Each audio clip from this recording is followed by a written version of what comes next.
Hi there, and welcome to episode 1 of Question Period. Laurel and I thought that it would be a really good idea if we tried to answer some of the questions that a lot of friends have posed to us about traveling to Vietnam, because it's something that a lot of people want to do, and some people are going to be uncertain about it.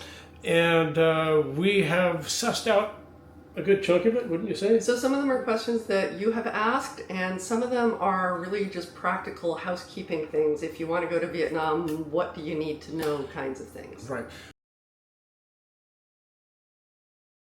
Over to you, Laurel. The answer to that is if you're probably yes. And recently, I think it was back in August, they changed the rules. You can now get a 90-day visa, which was great. 90-day multiple entry visa that they do now. My point was, after 90 days, you leave the country and you come back again. They're called visa runs. We're not going to get into that. You can find loads of that information out there.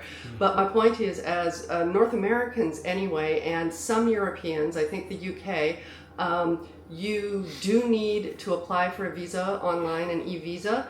There are some countries that are exempt, that where you can get a 45-day pass to come here without a visa, but you do need to check. You need to check. And if you do get a visa, the only place you want to do it is from the official government website. Do not go to any of the other websites going, hey, we'll help you get a visa, because they're going to cost you way, way more. And you don't need help. You don't need an easy online form, not a problem. It's right? it's like ordering a pizza. So if you don't get the visa in 30 minutes, is it free? Oh, no, okay.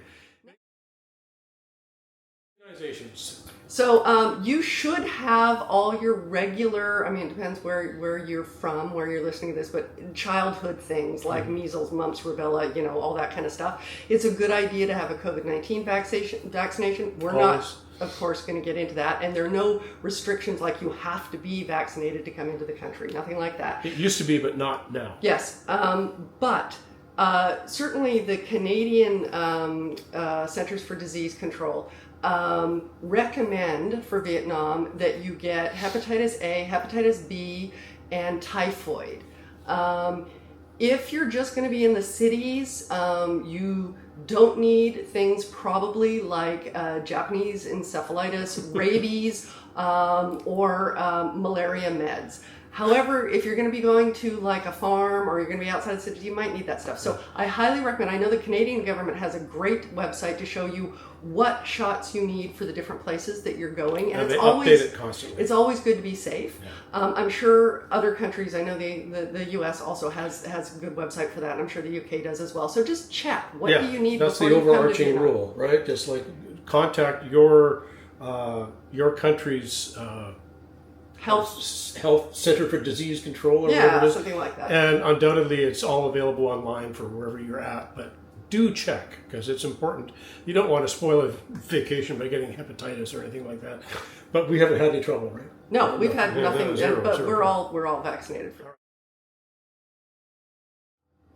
Next, we have some more specific questions that we've got pertaining to transportation. A lot of people have said, "Hey, can I rent a scooter and drive around there, because it looks like it's a whole lot of fun?" Well, yes, you can, but technically, and this is a big technically, you do need an international motorcycle license to be able to do that. Now, some people are going to, take your money and rent you one, and chances are you won't have any trouble.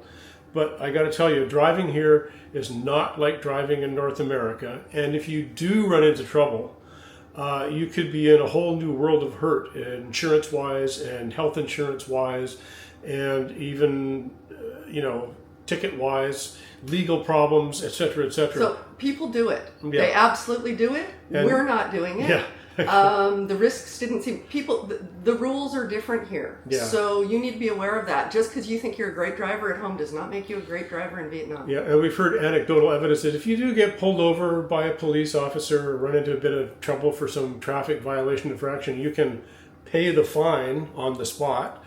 But frankly, that's a whole world of hurt. Neither of us really wanted to investigate. So we chose the alternative. And I got to tell you, this is very, very cool.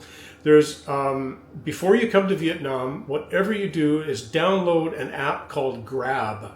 because Grab will change your life and your whole approach to not only getting around where you need to get to, but also for getting food delivered if you want to do that. It's incredible. So it's pretty much Uber. Yeah. But in Asia, there are a couple of, Grab is the big one. Shopee is another one here. Yeah. But all over Asia, Grab is used. And it really has changed how we travel completely. Yeah, because the first time we came to India and Asia, you had to flag down a three-wheel tuk-tuk and then negotiate with some larcenous driver to try to get to where you're going without taking a second mortgage.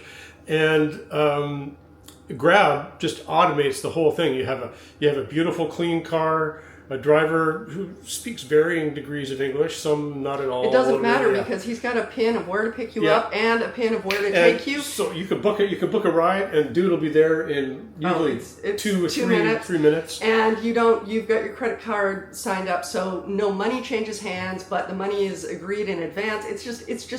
It's made lives so much easier. Yeah. And yes, you can also have food delivered. Yeah, which is pretty trippy. But the other thing is I highly recommend, and we would recommend, get out and walk. That is the way to see the city. Yeah. If you have mobility issues, Vietnam's going to be challenging for you because of the sidewalks. They're really challenging, right? Yeah. Have good footwear for sure. But that is how you get to know a place. If you're in a vehicle or on a bus or whatever, you're not going to get the same kind of feel for the city. But Grab has negated the need to learn the bus system or do any of that. You just say, I want to go here. You have the address. You punch it in. There's a prearranged price, and you go. And it's cheaper 9 times out of 10 than taking any taxi or hiring a second driver. Or something. Our average Grab ride in Vietnam, we don't use it that often, but our average Grab ride is less than $2 Canadian. Yeah, it's pretty incredible. So get the app. Make sure that your credit card is actually working with it. So when you come here, it's automatic. It's flawless. The other thing is if you want to go to a tourist site outside of a city, like say you want to go to there's a UNESCO heritage site not 40 kilometers or so from here. If Grab might not work for that, but the other thing you can do really easily here is hire a car and driver for a reasonable amount of money. So that's a thing as well if you want to do that. Right.